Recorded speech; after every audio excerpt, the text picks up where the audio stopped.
নমস্কার বন্ধুরা, পুপুর রান্নাঘরে তোমাদের সবাইকে স্বাগত। হাজির হয়ে গেছি দারুণ সুস্বাদু ও খুবই পরিচিত একটি রেসিপি নিয়ে। আলু দিয়ে খাসির মাংসের পাতলা লাল ঝোল। গরম ভাতের সাথে কিন্তু এটা খুবই ভালো লাগে। আপনারা সকলেই কম বেশি এটা বানাতে পারেন, তবে আমি কিভাবে বানাই সেটাই আজকে আপনাদের সাথে শেয়ার করব। চলুন তাহলে দেখে নেওয়া যাক আমার আজকের রেসিপি। আমি এখানে 600 গ্রাম মাটন নিয়ে নিয়েছি। ভালো করে ধুয়ে পরিষ্কার করে তাতে দিয়ে দিচ্ছি 1 টেবিল চামচ লবণ, 2 চা চামচ হলুদ গুঁড়ো, আর দিচ্ছি 2 টেবিল চামচ কাঁচা সর্ষের তেল। আমি কিন্তু এইটুকু উপকরণ দিয়েই মাংসটাকে ভালো করে ম্যারিনেট করে রাখবো। আপনারা চাইলে টক দইয়ের ব্যবহার করতে পারেন, তবে একটা টিপস আমি শেয়ার করছি। খাসির মাংসে কিন্তু কখনোই খুব বেশি মশলার ব্যবহার একেবারেই করবেন না, তাতে কিন্তু খাসির মাংসের স্বাদ বা গন্ধ চলে যাবে, খেতে ভালো লাগবে না। তো এইভাবে এই কটা উপকরণ দিয়ে আমি 1 ঘন্টার জন্য মাংসটা ম্যারিনেট করে নেব। অপরদিকে 2টি বড় সাইজের আলু আমি এখানে কেটে নিয়েছি। সামান্য পরিমাণে লবণ আর হলুদ মাখিয়ে আমি আলুগুলোকে রেখে দেব। এইভাবে লবণ আর হলুদ মাখালে আলুতে খুব সুন্দরভাবে লবণ ঢুকে যায় আর হলুদের জন্য খুব সুন্দর একটা রং আসে। এরপর কড়াইতে আমি 3 টেবিল চামচ সর্ষের তেল দিয়ে দিয়েছি। তাতে আমি আলুর টুকরোগুলো দিয়ে ভালো করে ভেজে নেব। অপরদিকে একটি মশলা তৈরি করব, তাই মিক্সিং জারে 6-7 কোয়া আদার টুকরো, আর দিচ্ছি 15টা কাঁচা লঙ্কা, একটা মিডিয়াম সাইজের পেঁয়াজ, আর দিচ্ছি 10 থেকে 12 কোয়া রসুন, আর দেব একটা মিডিয়াম সাইজের টমেটো কুচি।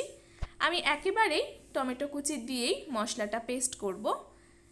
সামান্য পরিমাণে একটু জল দিয়ে মশলাটির একটি মিহি পেস্ট এখানে তৈরি করে নেব। মশলার মিহি পেস্ট তৈরি করে নেওয়া হয়ে গেছে, চলে যাব মূল রান্নায়। কড়াইতে দিয়ে দিয়েছি 4 টেবিল চামচ পরিমাণে সর্ষের তেল। তেলটা ভালো করে গরম করে তাতে ফোড়নে দিয়ে দেব একটি তেজপাতা, 2টি এলাচ, 3 টুকরো দারচিনি। ফোড়নটা ভালো করে নাড়াচাড়া করে মশলার যে পেস্টটা সেটা আমি দিয়ে দেব। আমি আলাদা করে পেঁয়াজ কুচির ব্যবহার করিনি। এরপর দিয়ে দিচ্ছি সামান্য পরিমাণে লবণ, 1 চা চামচ পরিমাণে হলুদ গুঁড়ো, 1/2 টেবিল চামচ পরিমাণে জিরে গুঁড়ো, 1/2 টেবিল চামচ পরিমাণে ধনে গুঁড়ো, 1/2 টেবিল চামচ পরিমাণে কাশ্মীরি লঙ্কার গুঁড়ো। যেহেতু এখানে আমরা লাল ঝোল তৈরি করব, তাই কিন্তু এই কাশ্মীরি লঙ্কা গুঁড়োটা অবশ্যই ব্যবহার করবে, না হলে কিন্তু যে লাল রঙটা সেটা কিন্তু আসবে না। তো এখানে আমি 1/2 টেবিল চামচ পরিমাণে কাশ্মীরি লঙ্কা গুঁড়ো দিয়েছি। পরে প্রয়োজন হলে আরও একটু ব্যবহার করব। ভালো করে সমস্ত মশলা দিয়ে কষিয়ে নিচ্ছি। এইভাবে তেল ছেড়ে এলে ওপর থেকে ম্যারিনেট করে রাখা মাংসের টুকরোগুলো দিয়ে খুব ভালো করে কষিয়ে নিতে হবে। খাসির মাংসই হোক বা মুরগির মাংসই, যে কোনো মাংসই কিন্তু খুব ভালো করে যদি কষিয়ে নেওয়া হয় তাহলে কিন্তু রান্নার স্বাদ খুব ভালো হয়। এইভাবে সময় নিয়ে মাংসটা ভালো করে কষিয়ে নিতে হবে।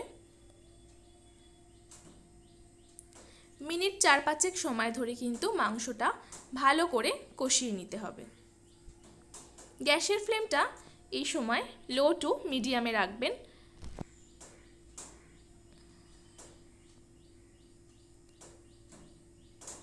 এখানে আমার মাংস কষিয়ে নেওয়া হয়ে গেছে। আমি 4 থেকে 5 মিনিট সময় ধরে মিডিয়াম ফ্লেমে মাংসটা কষিয়ে নিয়েছি।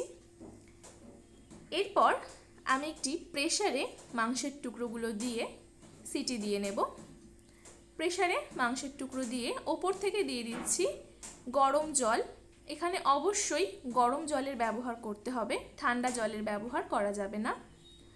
প্রেসারে দিয়ে প্রেসারের ঢাকনা বন্ধ করে আমি 10 থেকে 12টা সিটি দিয়ে নেব।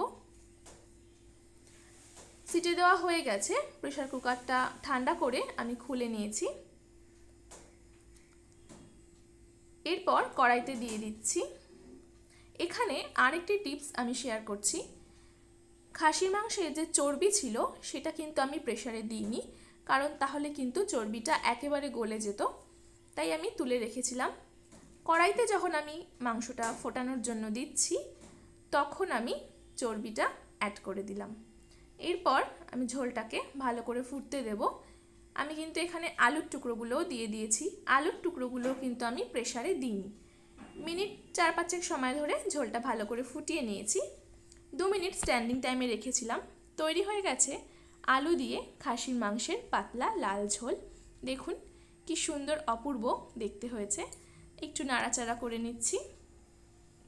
এরপর আমি সার্ভ করব।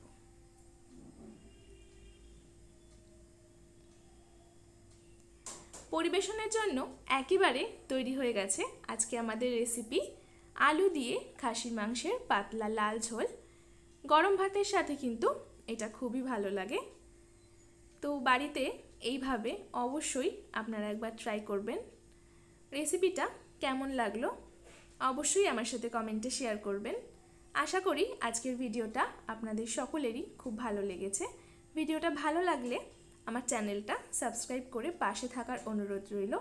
বন্ধু ও পরিবারের সাথে অবশ্যই ভিডিওটা শেয়ার করে দেবেন। ফিরে আসব অন্য কোনো ভিডিওর সাথে। আজ বিদায় নিচ্ছি। ধন্যবাদ।